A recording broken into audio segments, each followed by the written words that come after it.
ان سے پوچھنے کی ضرورت ہے کہ 5-6 گنا بجٹ کے اضافے کے بعد تعلیم میں کوئی فرق کیوں نہیں پڑا، خواندگی کیوں نہیں بڑھی، صحت بہتر کیوں نہیں ہوئی؟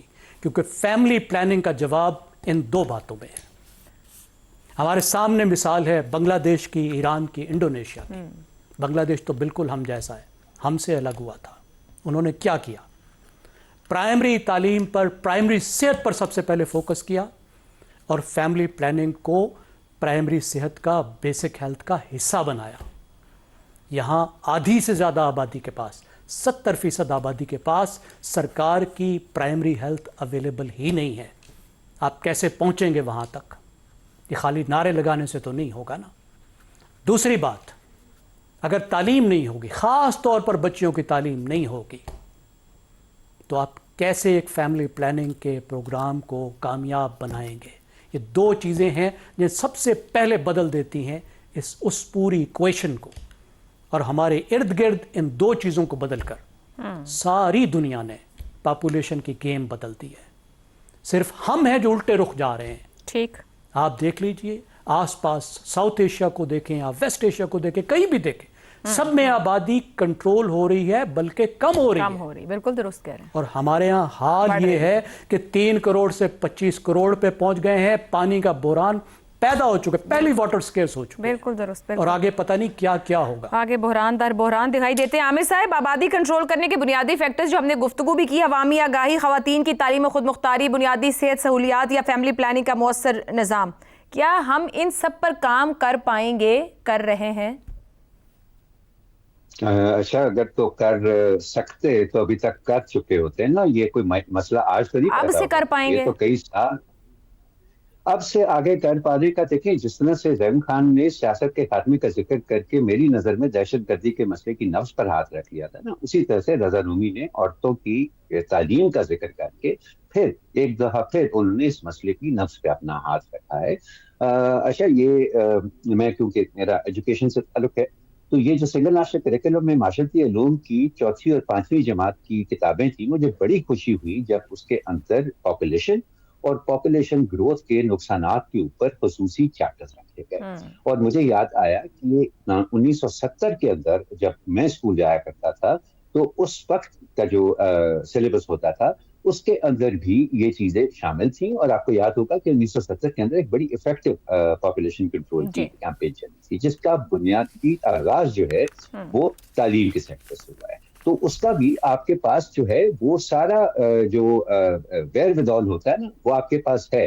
اب ضرورت اس بات کی ہے کہ اس چیز کو ایک عزم کے ساتھ آگے بڑھایا جائے، اور عورتوں کی تعلیم ول ریمین دا کی۔ آپ باقی ساری چیزیں ایک طرف بھی کر دیں، صرف خواتین کی تعلیم پر توجہ دے دیں، آدھے سے زیادہ مسئلہ یہ خود بخود حل ہو جائے گا۔ میں سمجھتا ہوں کہ اس سے زیادہ کہنے کی کوئی ضرورت۔ بالکل ٹھیک ہو گیا، اور اسی پوائنٹ پر آپ سے پروگرام سے اجازت چاہیں گے۔ اللہ حافظ۔